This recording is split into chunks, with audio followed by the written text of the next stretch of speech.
السلام عليكم ومرحبا بكم في قناتنا قناة شيف المطبخ.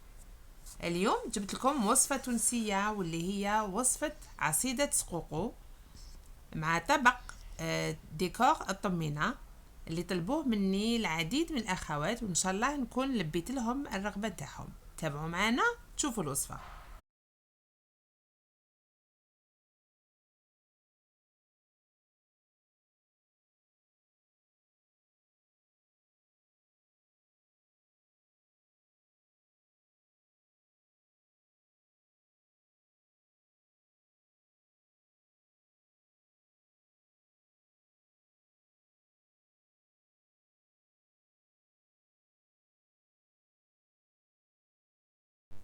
نبداو الوصفه تاعنا. نسحقوا فيها الرطل تاع سقوقو اللي هما لي بينيون. شللتو نقيتو من بعد شللتو. الحبه تاعي كان معليش مازال ما نشفتليش باش تجيني العمليه الدرس تاعها. كي ندرسها تجيني سهله. فوالا شوفوا ندرسها حتى وين تنشق لي الحبه على زوج. هاي ليكم الريزولتا، النتيجه اللي تحصلت عليها. فوالا هكذا او ميم طون ثاني كي نديرها في الغوبو تجيني العمليه سهله. فوالا هما عندهم مسقوقو هذه تنباع عجينه، العجينه تاعها يعني تجي واجده. هما تالمو يديروها بزاف، سهلوا عليهم داروا لهم العجينه هذه تاع سقوقو. يعني توجد في المحلات، اللي يحب يشري رطل اللي يحب يشري كيلو، هما الكميه اللي يحبوا يديروها. فوالا هاي لكم العجينه اللي لازم تحصلوا عليها. هذه بعد اللي درستها دوكا درتها بات. هنايا درت لها نص لتر ماء ونخليها تبات ليله كامله باش الريحه النكهه تاع الحبه تاع سقوقو تطلق لي كامل في هذاك الماء. فوالا واللي ما تحبش تبيتها تكون مزروبه تخليها على الاقل 6 سوايع. هنا بجيه انني وجدت نسحق 300 غرام فارينه، 300 غرام سكر كريستاليزي سكر عادي. بون استعملت في الاول نص لتر ماء، هي الوصفه كامل نسحق 2 لترات. هاني حطيت قرعه ماء تاع لتر ونص ونسحق تاني لو بغا ميكسور تاعي. فوالا دوك شوفوا واش ندير لها. نضيف لها شويه ماء من هذيك القرعه، ديروها في قرعه ولا في طاس هكا باش ما يتلف لكمش الحساب تاع الماء. فوالا كيما راكم تشوفوا دوك ضفت لها شويه ماء. دوك نطحنها باش نعاون اللب تاع سقوق وهذاك يخرج لي باسكو هو اللي حيطلق لي النكهه. شوفوا نطحنها مليح.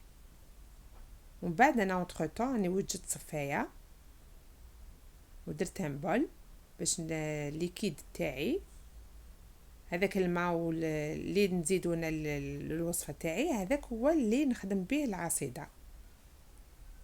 وانا دوك تشوفوا هاي ليكم وجدت صفايه رقيقه. ولا اللي ما عندهاش صفايه هذه دير الكسكا ماشي الكسكاس، دير السيار رقيق كامل. هاي ليكم راني نحط فيها هذيك العصاره في الطنجره تاعي اللي من بعد هذه الطنجره نحطها فوق النار.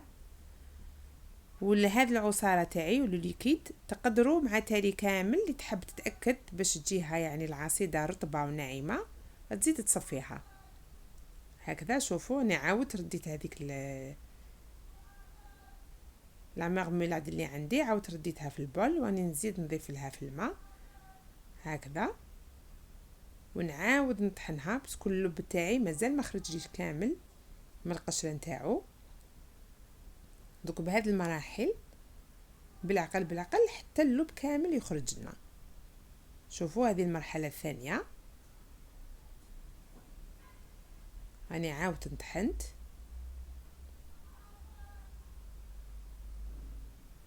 راني عاودت طحنت لي بينيون تاعنا.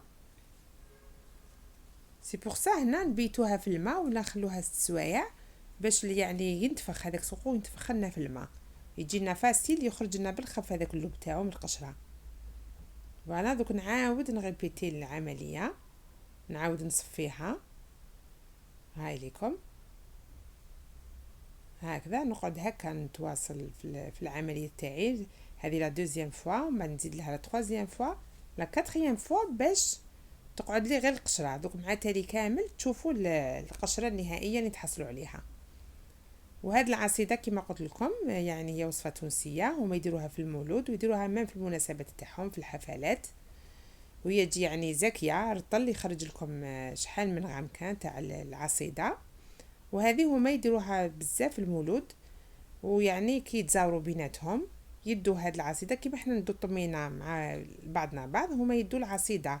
كاين اللي دير تاع سقوقو، كاين اللي دير تاع الجلجلان، كاين اللي دير تاع الجوز بيستاش، كل وحده واش دير، وهما كي يتزاوروا بيناتهم يذوقوا بعضهم بعض. فوالا انا صورت لكم كامل المراحل باش ان شاء الله تجربوها وتنجحوا فيها. يعني هي الخدمه هذه تبان لكم طويله، بصح صدقوني يعني كي تتحصلوا على النتيجه النهائيه يعني تكونوا ساتيسفيت وراضيين عليها، واني متاكده بلي تعجبكم وتعجب كامل افراد العائله نتاعكم. فوالا هكذا اني كررت العمليه، صافي شلتها الخطره الاولى وحصرتها وعاودت لها لا دوزيام فوا ونزيدو لا تروزيام فوا حتى لا كاتريام فوا المره الرابعه باش تقعد لكم، قلت لكم غير القشره. هاي ليكم، وهذيك العصاره اللي تحصلوا عليها لو ليكيد هذاك هو قلت لكم نخدموا به العصيده تاعنا. وهاد الكميه يعني تقطع لكم بزاف لي غام كان يجوكم تجي زاكيه. هاي ليكم شوفوا في الاخير، هاي ليكم هنا قعدت لي غير القشره، دوكا حصرتها مليح في الاخير. تقعد لنا هذيك القشره تولي تبان لنا كرميله. هنا راني تاكدت 100% بلي اللوب تاعي تاع سقوقو خرج لي كامل وقعدت لي غير القشره. هاي ليكم شوفوا هنايا، هاي ليكم ديجا راهي سوداء لا كولور تاعها راهي كحله، هذاك البيض تاع اللوب كامل ما كاش. وربع ريتله اللي قعدت لي التاليه هنا استيوس نعطيها لكم باش العصيده تاعكم تجيكم ناعمه. لا فارين ما ديروهاش قباله في الليكيد تاع واش اللي تحصلنا عليه. صافي هذاك ربع ريتله ما ديروها وتميكسيوها بالبغا. شوفوا هنا ليكيد تاع لا فارين تاعي راهو ناعم. فوالا دوكا نحطها فوق النار. في الاول نكونوا النار تاعنا قويه، ومن بعد كي نحسوا الليكيد تاعنا بدا يدفى نقصوا لها نخلوها نار قليله، وبصح ما نحبش من التحريك باش تكون فيها لا فارين باش ما ديرليش الحبيبات. فوالا دوكا نجيب البغا ميكسور باسكو هنا الكميه وفيره باش ما تغلبكمش باش تحصلوا في الاخر على عصيده شابه ملساء. شوفوا راكو تخلطوا وميم طون راكو تميكسيو بيان في العصيده تاعنا. شوفوا حتى نضمن نشوف الليكيد تاعي راهو بيان ناعم باش نحبس. فوالا هاي ليكم، فوالا تعقد لنا في الاخير وتخرج هذوك الفقاعات. تعرفوا باللي راهي واجده هنايا. دوكا هنا تزيدوا لها السكر 300 غرام تاع السكر تاعكم. السكر في الاخر كي تزيدوه تزيد تحماق لا كولور تاعها تولي بلو فونسي. فوالا تخلطوه مليح. فوالا دوك نقعد نخلط حتى ندمج مليح هذاك السكر مع الخليط تاعي. هنا كاين اللي يضيف لها قطرات من المزهر، انا اكتفيت ما زدتلهاش باسكو حبيت هذيك البنه تاع سقوق تقعد لي 100%. فوالا وهي سخونه هكذاك نجي نحطها في لي رامكان تاعي، ما نعمرهمش حتى الفوق باسكو مازال لي اون اوتر كريم نديرها من الفوق. شوفوا انا وضعتها في الطاس باش تجيكم الخدمه تاعكم نت بلو بروبر. ديروها في الطاس هكا باش فاسيلمون تحبط لكم في لي رامكان تاعكم هكذا. وخلوها تبرد. دوكا نجو لا كريم الفوقانيه. هنا نسحق ريت الحليب، نسحق 100 غرام سكر، نسحق 80 غرام مايزينا وزوج حبات بيض. فوالا نجي نخلط البيض تاعي مع السكر مع المايزينا، وريت تاع الحليب تاعي راهي فوق النار اونطخ طون راهي تسخن. فوالا هكذا نخلط كامل هذيك الخليط اللي عندي بالفوي كيما راكم تشوفوا.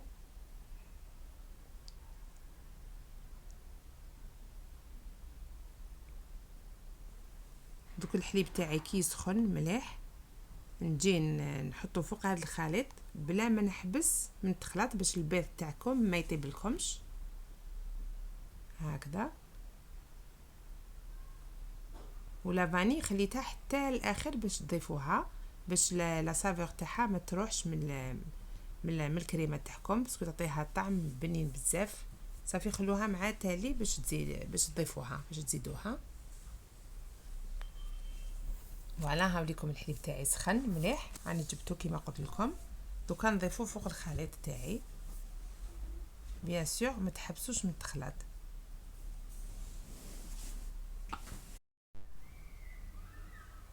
فوالا تشوفوا دوكا راني عاود رديت كلش في الكاسرونه تاعي. نروح نحطها فوق النار ثاني بلا ما نحبس من التخلط باش ثاني هي تجيني ملساء. هاد الكريمه كي نحطها فوق الكريمه تاع العصيده تاع سقوقو يعني تجي تطبع عليها بزاف، يعني يتواتاو مع بعضهم بعض. فوالا شفتوني اني ضفت اللافاني تاعي، انا درت مغرفه تقدروا حتى 2 مغارف كبار تاع الماكله تاع لافاني. هاي لكم وهي سخونه قبل ما تجمد لكم، قبل ما يعني تعقد ضيفوها فوق لي غامكان تاعكم وتشبح. ديروا مكسرات نتوما ومقدوركم كل وحده كيفاش تحب تشبعها.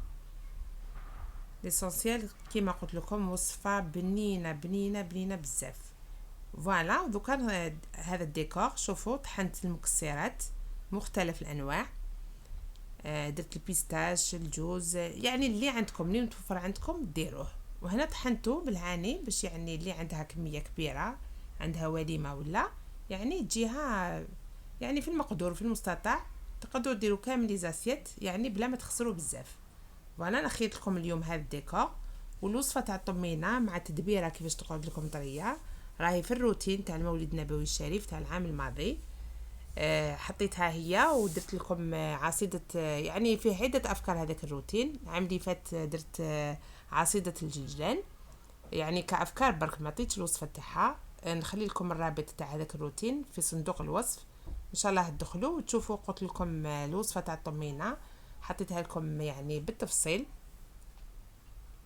واليوم يعني درت لكم غير الديكور. فوالا نخليكم مع الديكور تاع الطمينة ونعاودوا نتلاقاو في طاولة التقديم.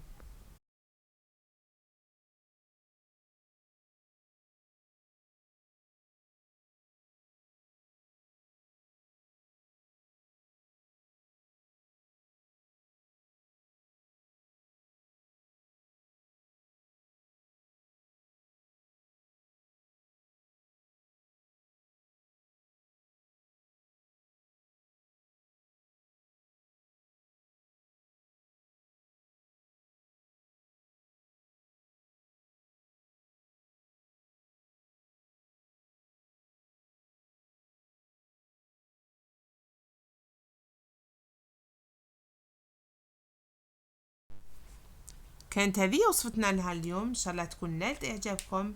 ما تنسوش ديروا الجيم وتابونيو، ونقول لكم الى الملتقى مع وصفة اخرى ان شاء الله.